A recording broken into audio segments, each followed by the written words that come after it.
প্রয়োজনে আমরা সেখানে কোন রকম একটা টিনের ছাউনি কিংবা এই বাসের বেড়াঘর একটা তৈরি করে সেখানে অন্তত মিনিমাম যেন একটা ছাত্র যিনি শিক্ষার আলো না পেলে জীবনটা অন্ধকারে চলে যাবে, সেই অন্ধকার থেকে বের হয়ে আনার জন্য আমরা সেখানে আমরা স্কুলের স্টার্ট করতে চেয়েছিলাম এই বছর আগামী 26 সাল থেকে। কোন রকম আমরা টিনের ছাউনি যে একটা ঘর করছি সেটা কাউকে না বলে আজকে আপনাদের সেনাবাহিনী এবং পুলিশের সহযোগিতা নিয়ে ফরেস্ট কর্তৃক সেই ঘরটা ভেঙে নেওয়া হলো স্যার। কেন? এই জন্য আমরা আজকে এই প্রতিবাদ উপস্থিত আমাদের জোন প্রতিনিধি এবং আমাদের মাসলং থানা থেকে ওসি সাহেব সহ বিভিন্ন অফিসারবৃন্দ, আপনারা নিশ্চয় জানেন, আপনারাও এক একটা শিক্ষায় শিক্ষিত হয়ে চাকরিরত, দেশের সেবা করছেন, জনসেবা করছেন। সুতরাং শিক্ষা জাতির মেরুদণ্ড, আমরা এই কথা কিন্তু সবাই জানি, ঠিক না স্যার? শিক্ষা যেহেতু জাতির মেরুদণ্ড, এটা যদি এই স্লোগানটা যদি চিরসত্য হয়ে থাকে, তাহলে আমাদের পাহাড়ের শিক্ষা থেকে বঞ্চিত হওয়া যে সমস্ত ছেলেমেয়েরা ক্লাস 1 এবং শিশু শ্রেণী থেকে ক্লাস 2, 3 প্রাইমারি লেভেলের যে সমস্ত শিশুরা তারা 5 কিলো 7 কিলোমিটার রাস্তা পথ হেঁটে তারা যে স্কুলে যায়, সেটা আপনাদের দেখতে কেমন লাগে? নিশ্চয় ভালো লাগে না। সুতরাং আমাদের স্ব এলাকায় একটা শিক্ষা প্রতিষ্ঠান দরকার। মানুষ যেখানে বসবাস করে স্যার, মানুষের যে মৌলিক 5টি চাহিদা আছে, শিক্ষা, চিকিৎসা, বাসস্থান, অন্ন, বস্ত্র, এভাবে করে মানুষের যে মৌলিক চাহিদা 5টি চাহিদা, তার থেকে এই শিক্ষা জিনিসটা প্রাধান্য। একজন মানুষ হিসেবে পরিচয় দিতে গেলে কি দরকার? শিক্ষার দরকার হয় স্যার। তো সুতরাং সেই আলোকে আমরা আমাদের সাজেক যে দুর্গম এই পাহাড়ে আমরা শুধু এই 14 কিলো এগোচ্ছেশ্বরী এই স্কুলটা নয়, আমরা আমাদের নিজস্ব উদ্যোগে আমাদের কাছে হিসেবে আছে আমরা 36টা স্কুল, আমরা প্রাইমারি স্কুল আমরা উদ্যোগে আমরা নির্মাণ করে আসছি এবং সেগুলা দীর্ঘ বছর চলার পরে অনেকগুলা স্কুল এবং আমরা জানি 16টা নাকি 14টা স্কুল সরকারিকরণ হয়ে গেছে, আর 22টা সরকারি হয়ে গেছে, আর বাকিগুলো এখনো পর্যন্ত এলাকাবাসীর উদ্যোগে তাদের বেতন দিয়ে টিচারদের বেতন দেওয়া হয়। সেভাবে আমরা আমাদের শিক্ষাটা আমরা ফুটিয়ে তুলতে চাচ্ছি। যেখানে আপনাদের সরকার বাহিনীর কর্তব্য যে স্কুল নির্মাণ করে দেওয়া, একটা শিক্ষা প্রতিষ্ঠান, একটা চিকিৎসা কেন্দ্র, একটা বাসস্থান, যেটা মানুষের যে একটা মৌলিক চাহিদা, যেটা আপনাদের মাধ্যমে হওয়ার কথা আমরা আশা করি, কিন্তু সেটা আপনারা না করে আমরা যে জনমানুষের যে উদ্যোগে যে স্কুল নির্মাণ করা হচ্ছে, কলেজ নির্মাণ করা হচ্ছে, সেই স্কুল নির্মাণ, কলেজ নির্মাণ করতে গিয়ে আপনাদের প্রশাসন কর্তৃক যে বাধাগ্রস্ত করা হচ্ছে, এই যে সেই মানদাতার আমলের কথা আমরা জানি যে ফরেস্ট এই আইনটা কিন্তু অনেক আগের, সেই মানদাতা আমলের। বাংলাদেশে কিন্তু অনেক সংবিধান পরিবর্তন হয়েছে, অনেক সংবিধান এসে আর অনেক সংবিধান গেল আজ পর্যন্ত, কিন্তু অনেক কিছু পরিবর্তন হয়েছে, কিন্তু আমাদের পাহাড়ের জন্য এই মানদাতা আমলের সেই ফরেস্ট আইনটা কেন পরিবর্তন হচ্ছে না? যা সেটা আমরা এখানকার বসবাসরত ক্ষুদ্র জাতিসত্তা, আমরা বাঙালি মুসলিম নয় বলে আমাদের উপর বৈষম্য করা হচ্ছে, আমরা এটা মনে করি। তো সুতরাং আমরা যে এখানে ক্ষুদ্র জাতিসত্তা অনেক পাশাপাশি আমরা এখানে বাস করছি, আমাদের এখানে প্রয়োজন এই দেশের নাগরিক হিসেবে আমাদের যেটা প্রয়োজন, দেশের যে 66টি জেলার মধ্যে বাকি 61টি জেলার মধ্যে যে একটা নিয়মে চলছে, কিন্তু আর বাকি দেখা যাচ্ছে আমাদের পাহাড়ের 3টা জেলায় কিন্তু ভিন্ন একটা আইনের আমাদেরকে পরিচালনা করা হচ্ছে, আমাদেরকে সবকিছু থেকে বঞ্চিত করা হচ্ছে আমাদের নিজের অধিকার থেকে, বঞ্চিত করা হচ্ছে আমাদের মাটি থেকে।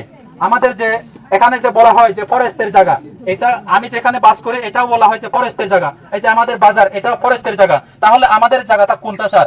আমরা কোথায় থাকবো? তাহলে আমাদেরকে সমতলে বাস করার মতো আপনারা যেখান থেকে আইছেন আপনাদের সাথে থাকার মতো সে ধরনের একটা ব্যবস্থা করে দেওয়া হোক সরকার থেকে। আমরা এই দেশের মানুষ, আমরা এই দেশের স্বাধীনতার কাল থেকে আমরা এই দেশে আমরা স্বাধীনতা যুদ্ধেও আমরা অংশগ্রহণ করেছিলাম জাতিগতভাবে। তো সেখান থেকে আজ পর্যন্ত আমরা এই যে সরকারের যত রকম আমরা সরকারকে সহযোগিতা করার আমরা সেভাবে আমরা সরকারকে সহযোগিতা করে আসছি স্যার আজ পর্যন্ত। সুতরাং এই 61টি জেলায় যেভাবে দেখা হচ্ছে বাঙালি জনগোষ্ঠীদের, কিন্তু এখানে আমাদের পাহাড়ে যে ক্ষুদ্র জাতিসত্তাদের আমাদেরকে কিন্তু ভিন্নভাবে ভিন্ন দৃষ্টিতে দেখা হচ্ছে স্যার। এই যে আমি উল্লেখ দিয়ে বলতে পারি যে গঙ্গরাম যে কলেজ, সাজেক কলেজ নামক আমরা গঙ্গরাম যে একটা কলেজ নির্মাণ করতে চাচ্ছি স্যার। এখানে সাজেক ইউনিয়ন থেকে আপনার প্রত্যেক বছরে 2 থেকে 250 ছাত্রছাত্রী এসএসসি উত্তীর্ণ হয়ে উচ্চশিক্ষায় চলে যায়, কিন্তু সেখান থেকে দেখা যায় যে স্যার 20% অর্থনৈতিক যারা একটু সংখ্যা তারা বাইরে যেয়ে গিয়ে পড়াশোনা করা সম্ভব হয়, কিন্তু 80% জোরে পড়ে উচ্চশিক্ষা থেকে বঞ্চিত হয়ে স্যার এখানে জোরে পড়ে কাজ কাম করে গাছ বাস খেতে হয়। সুতরাং আমরা সেই আলোকে আমরা এই সাজেকে একটা উচ্চশিক্ষা প্রতিষ্ঠান কলেজ নির্মাণ করতে চাচ্ছি স্যার। তো সেই কলেজ নির্মাণটা করতে গিয়ে স্যার আমাদের এই যে সে মানদাতা আমলের আইন যেটা বললাম ফরেস্ট আইন, সেই মৃত ফরেস্ট আইনের অজুহাত দিয়ে আমাদের কলেজ ঠেকানো হয়েছে। এখনো পর্যন্ত আমরা সেই জঙ্গলের ভিতরে আমরা কলেজের ছাত্রছাত্রীদের আমরা জঙ্গলের মধ্যে সামান্য একটা টিনের ছাউনির নিচে আমাদের ক্লাস করতে হচ্ছে স্যার।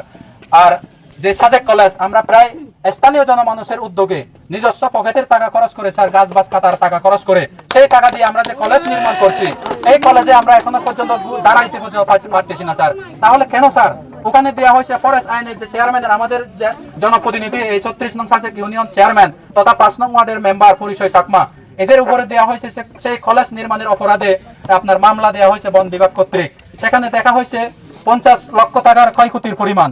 আপনারা দেখেন সেই কলেজের যে এই যে সামান্য জায়গাটুকুর মধ্যে 50 লক্ষ টাকার গাছ কিভাবে থাকতে পারে স্যার? এইগুলো সবকিছু ভিত্তিহীন এবং উদ্দেশ্য প্রণোদিত, আমাদেরকে জাতিগতভাবে একেবারে মানে নিচে রাখার জন্য, দমিয়ে রাখার জন্য এটা একটা ষড়যন্ত্রের অংশ স্যার।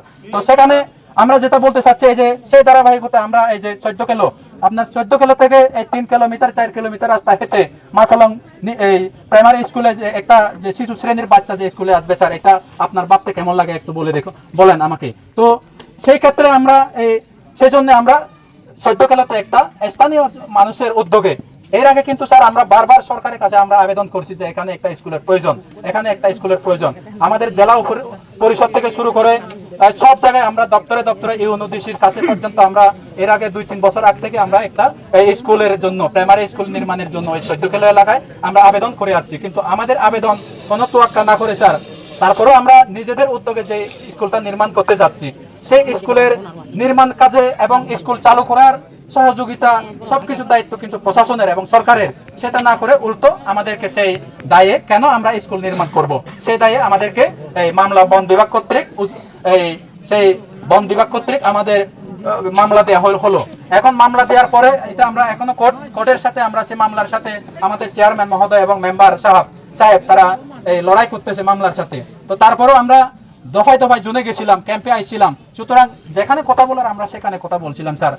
আমরা যেখানে আবেদন করার সিভিল প্রশাসন থেকে আপনাদের এই সেনাবাহিনী পর্যন্ত আমরা অবশ্যই সব জায়গায় আমরা অবগতি দিয়েছিলাম, কিন্তু আমাদের অবগতি কোনো তোয়াক্কা না করে আমাদেরকে কোনো ভালো একটা সলিউশন না দিয়ে সেখানে এই আমাদেরকে নিষেধাজ্ঞা করা হলো। তারপরও আমাদের নিজস্ব প্রয়োজনে আমরা সেখানে কোনো রকম একটা টিনের ছাউনি কিংবা এই বাসের বেড়াঘর একটা তৈরি করে সেখানে অন্তত মিনিমাম যেন একটা ছাত্র যিনি শিক্ষার আলো না পেলে জীবনটা অন্ধকারে চলে যাবে, সেই অন্ধকার থেকে বের হয়ে আনার জন্য আমরা সেখানে আমরা স্কুলের স্টার্ট করতে চেয়েছিলাম এই বছর আগামী 26 সাল থেকে। কোন রকম আমরা টিনের ছাউনি যে একটা ঘর করছি সেটা কাউকে না বলে আজকে আপনাদের সেনাবাহিনী এবং পুলিশের সহযোগিতা নিয়ে ফরেস্ট কর্তৃক সেই ঘরটা ভেঙে নেওয়া হলো স্যার। কেন? এই জন্য আমরা আজকে এই প্রতিবাদ। সুতরাং আমরা আমাদের জনমানুষের দাবি হচ্ছে আমাদের যে লক্ষ্য, আমাদের যে উদ্দেশ্য, আমাদের শিক্ষা প্রতিষ্ঠান চাই, আমরা মানুষ হিসেবে বাঁচতে চাই, এই দেশের নাগরিক হিসেবে আমরা বাঁচতে চাই। সুতরাং এখানে আমরা আমাদেরকে বিভিন্নভাবে কখনো বিচ্ছিন্নতাবাদী কখনো সন্ত্রাসী তকমা লাগিয়ে দিয়ে আমাদের